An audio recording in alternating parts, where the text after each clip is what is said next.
वक्त बंदे नू जिंदगी दे कुछ रूल सिखाउंदा ए।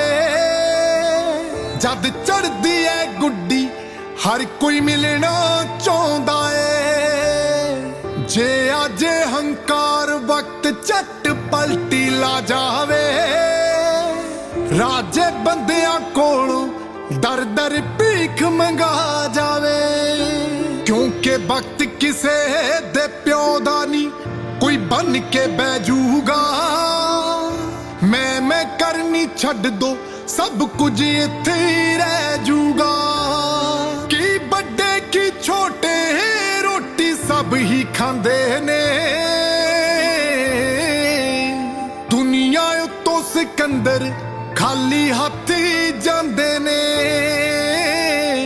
बड़े बड़े सिकंदर खाली हाथी जांदे ने।